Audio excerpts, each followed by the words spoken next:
Hey everyone, my name is Jack and I just backed out of a real estate deal that I was under contract for. They ask you how you are and you just have to say that you're fine when you're not really fine. Now in this video, I want to go over what that deal was that I actually ended up backing out on, and I want to go over the mistakes that I made that people who are looking to invest in real estate need to try to make sure to avoid. It'll make your life a lot easier in the future. I'll also go over some of the pro moves that I did make to protect myself to avoid disaster in actually moving along with this deal. Now the deal I was under contract for was actually a 5-unit building in Indianapolis, Indiana, so it was going to be my first out-of-state deal. I live in Chicago right now and I was going to be purchasing it through an LLC, so it was going to be my first commercial deal as well. Each unit was a 1-bed, 1-bath, very small for the area, but I thought it was workable, and a lot of them seemed to be in a good amount of disrepair, at least cosmetically, but I would be able to update that and bring it up to market rent, since the rents in those units are actually quite below the market. More specifically, the units averaged about $485 a month in rent,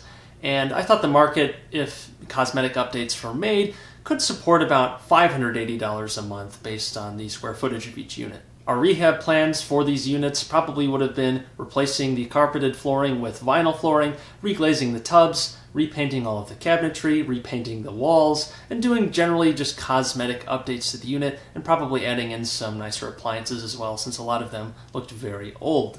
Now, one of the 5 units in the building was vacant, and it already needed to be turned, so we were going to use that as an opportunity to test our rehab strategy to make sure our costs were in the right place, and to make sure that we could get the rents that we thought we were going to be able to get in all of the other units as well. The property was listed for $225,000, but I thought with about $70,000 to $80,000 worth of work, it would be worth a little bit over $300,000. After making a weekend trip down to Indianapolis where I checked out a number of properties, including this one, I decided to make an offer for $200,000, so $25,000 below asking price. The seller countered and said that she would not go below $215,000. I thought that price was reasonable given the amount of work that we were going to be doing and what I expected the building value and rents to be, so we decided to get under contract for $215,000. Now, the great thing about real estate is that when you buy it, and assuming you have a normal contract that allows for this sort of thing, you get to inspect the property. In the commercial realm, it's called your due diligence period.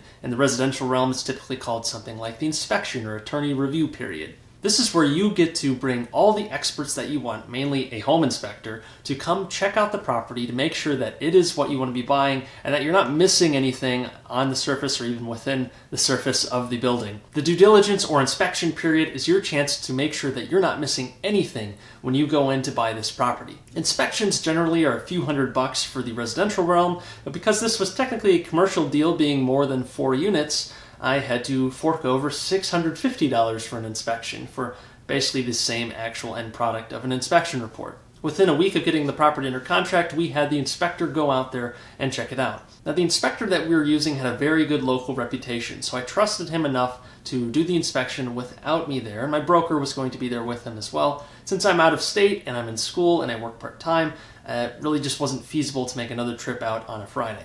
Now, when I initially saw the property, I only saw 2 of the 5 units. The other 3 had tenants in them already. One of the units was having a tenant move in within the coming weeks, and another unit was completely vacant, as I mentioned. Now, when the inspector actually went through the property, they discovered a lot of things that I really should have caught when I actually went to the property, or at least I should have asked for before even getting under contract. This brings me to rookie mistake number 1. I should have asked a lot more questions before I actually put this property under contract and wasted everyone's time. When the inspector actually went through all of the units, he found a lot of things that I should have seen. First off, the water heaters were all from before 2000. A few of them were from 1998. It's year 2020, just in case you didn't realize it. One of the water heaters was literally rusting out because it was in such disrepair. Most, if not all, of these water heaters were going to have to be replaced very soon. That was a capital expense I did not anticipate when I made the initial offer. Another thing the inspector noticed that I also should have noticed was that the electrical panel was completely corroded because of moisture that was in the basement. Now, I wasn't really surprised about there being moisture in the basement, since a lot of these properties in Indianapolis have foundation leaks of some sort because a lot of them are very old, and Indiana has a very high water table, so I wasn't too concerned about that. Obviously, you have to be very careful with foundation issues to make sure that they're not part of a greater problem or will get worse in the future. but there was nothing to mitigate the fact that the moisture in the basement was actually corroding the electrical panel, and that too needed to be replaced. This would involve bringing out an electrician to make sure that everything was good, to redo everything, and that would have been expensive. Another thing that I did not anticipate that I really should have caught before I actually made an offer. Now, another thing that I actually wouldn't have been able to notice while I was at the property in my initial showing, because they were part of the top units that were already occupied that I did not have access to, the inspector found that there was actually a leak in the attic that was causing some damage to one of the ceilings in one of the units. This leak was going to have to be repaired, as part of it was coming from the roof, which probably also was going to need to be repaired in the near future. Both things I did not anticipate in my initial offer. And there were a couple other minor capital expenses that I didn't anticipate that would have needed to be added on, like a cracked part of the siding and some other smaller issues, but those were the big ones that I definitely should have known before I actually made the offer on the property. Now, what I could have done at that point is I could have negotiated with the seller to get a massive credit to try and pay for all these issues, but really, as I found later, it just really wasn't going to be worth the risk, because even if the credit actually covered all of the costs of the rehab, there's still the risk that I was going to need more rehab, that there were more uncovered problems that the inspector didn't see in their first walkthrough. So I just really didn't want to deal with this level of a project when I thought it was only going to be a cosmetic update. Not to mention, there would have been a chance that the credit wouldn't have been enough to actually cover all of the capital expenses. Now, for those of you who don't know what a credit is, when you're negotiating a real estate deal and you're already under contract, the buyer has the leverage of being able to back out for a lot of different reasons because of the inspection period. If you find something that wouldn't have been reasonably known to you before you actually bought the property, for example, the leak in the attic, you can negotiate what's called a credit with the seller. This is where the seller will actually give you the balance of that credit at closing, and it will offset some of your closing costs, if not part of the actual purchase price as well. It's basically a way for the seller to lower the purchase price to make up for whatever repairs you're going to have to make based on that damage or whatever the side effect of the thing is that you found. We just didn't think negotiating that credit was worth it because it was going to have to be huge, and the seller really didn't want to go below $215 as it was, so it probably wasn't worth it. Now, another rookie mistake that I made is that I did not have a property manager locked down before I went into the project. Now, the problem isn't that I wouldn't have been able to find a good manager after I went under contract, but the problem arises in that I didn't have an extra advisor who would have been my boots on the ground for that property before I actually made an offer on it. A good property manager will be able to tell you whether or not the property you're buying is any good, especially if they're familiar with the local area, which most property managers should be. Because the units were pretty small, they were only one bedroom, and they're very low rent, we're probably going to have a lot of turnover with this sort of unit, and the marketability of these units isn't as good when the property manager could be devoting their time towards something like a nice single-family home in the area, as there's a lot of decent single-family homes in Indianapolis. That was a huge red flag when I was having a hard time finding managers to manage this property. Even they thought it wasn't a very good deal. Had I had a manager locked in before I actually went to make an offer on the property, I could have showed it to them, they could have told me whether it was a good deal, and if I had known that even they didn't think it was a good deal before I went in, I probably wouldn't buy the property. This is where you have the opportunity to ask your manager, hey, what do you think about this property? What do you think about this neighborhood that the property is in? What do you think about the long-term health of this neighborhood? And all those sorts of things that you should know before you go into any real estate deal. The third very big rookie mistake that I made going into this deal is I did not have my insurance costs locked down. Because the only deal that I've ever bought to this point has been the condo that I currently live in, I thought property insurance would have ranged much lower than it actually was. The condo insurance that I have for a $167,000 property is only about $350 a year.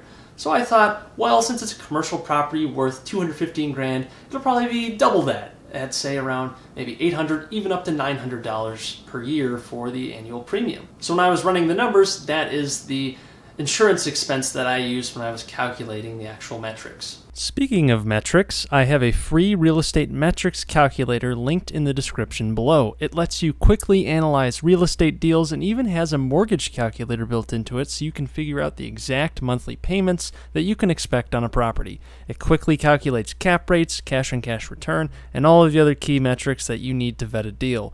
Please take it off my hands. It's free.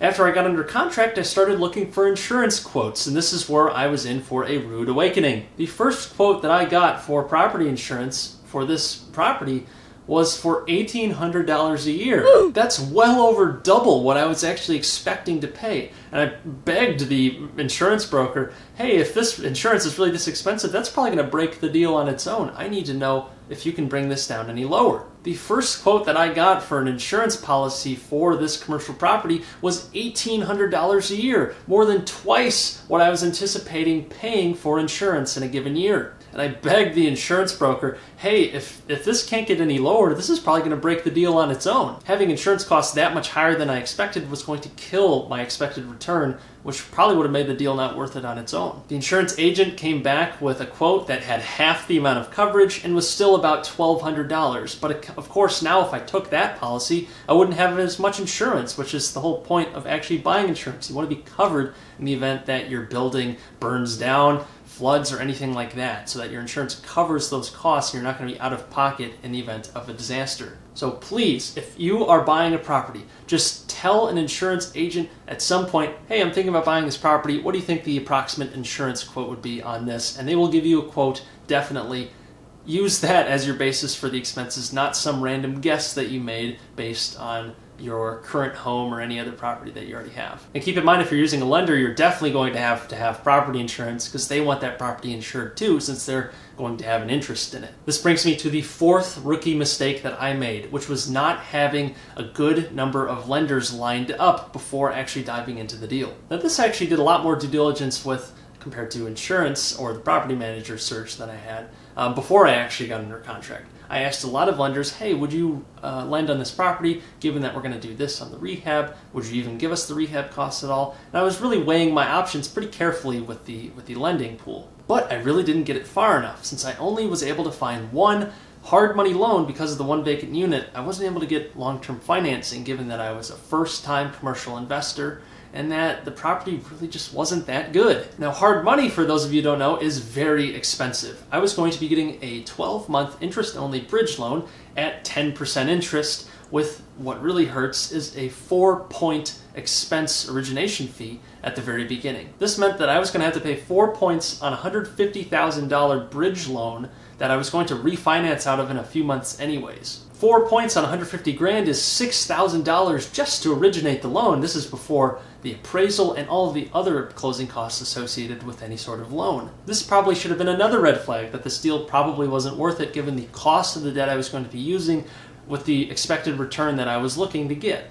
Maybe had I bought this property for $50,000 less than I actually got it under contract for, it might have been worth it. But given the cost of the debt I was going to be using, the refinance costs I was going to have after that, and then the end result of not really raising rents enough based on the massive rehab that this property is going to need, it just really wasn't worth it. Because my cost of debt was so high, I just had a lot less room to work with on top of that. My word of advice for using hard money is definitely know what you're getting into and have a very, very, very clear plan before you take out any hard money loan.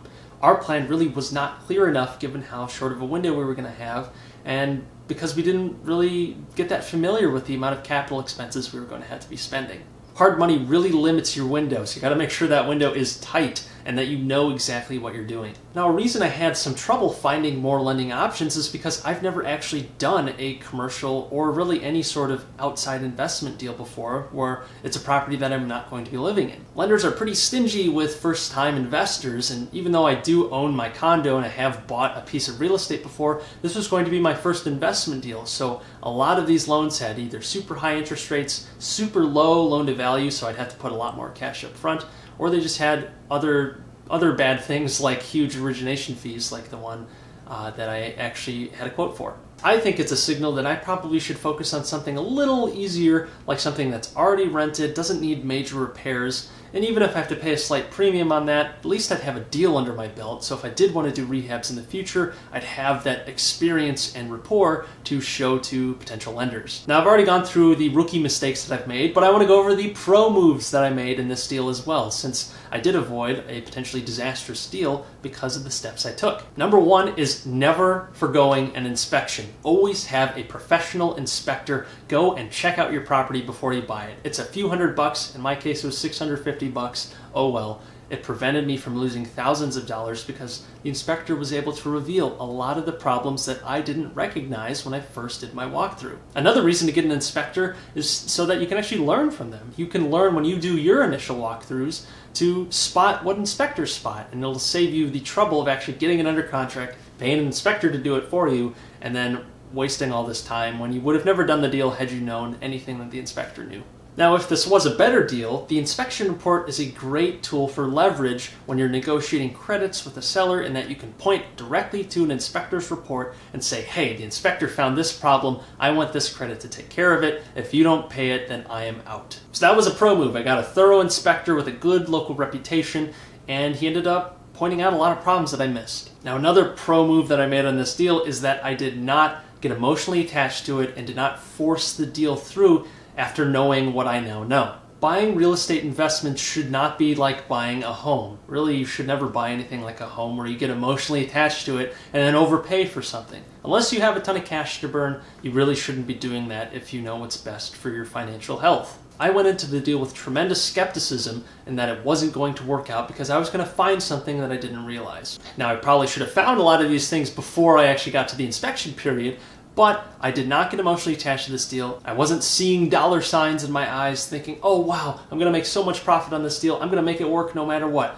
Because honestly, some deals, depending on the price you get them for, just aren't meant to work. I'm not saying you shouldn't get excited about investing in real estate, but don't get starstruck or anything like that, or get so emotionally attached to a property because you can picture yourself living there or something like that. You are not buying a piece of real estate to live there. You're buying it as an investment. Do the fundamentals make sense? Does the rent that you're going to get make sense? Do the numbers all make sense? How is this deal going to affect your financial health? Those are the questions that should be at the forefront of your mind the entire time. You also should consider the amount of time that you're going to have to put into this property, whether it be if you're rehabbing it yourself, if you're managing it yourself, if you're going to have to deal with managers or contractors or anything like that.